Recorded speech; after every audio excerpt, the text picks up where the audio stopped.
চট্টগ্রামের চকবাজারে চাঁদার দাবিতে একটি ইন্টারনেট সেবাদাতা প্রতিষ্ঠানে হামলা ও ভাঙচুরের ঘটনায় ক্ষোভ প্রকাশ করেছেন ডাক্তার শফিকুর রহমান। তিনি হামলাকারীদের দ্রুত আইনের আওতায় আনার পাশাপাশি তাদের সামাজিক ও রাজনৈতিক পরিচয় প্রকাশের দাবি জানিয়েছেন।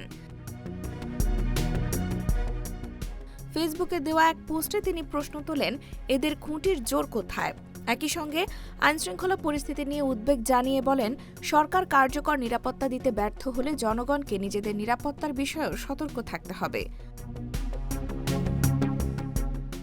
অন্যদিকে হামলার শিকার প্রতিষ্ঠান ডিডিএন এর মালিক আদিল বিন মামুন দাবি করেছেন, বিদেশি নম্বর থেকে ফোন করে ২ কোটি টাকা এককালীন এবং মাসে ১০ লাখ টাকা চাঁদা দাবি করা হয়।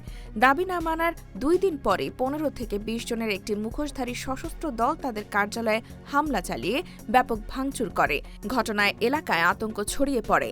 পুলিশ ঘটনাস্থল পরিদর্শন করেছে এবং মামলার প্রক্রিয়া চলছে। এখন হামলাকারীদের গ্রেফতার এবং ঘটনার পূর্ণাঙ্গ তদন্তের দাবি জানিয়েছেন ভুক্তভোগীরা।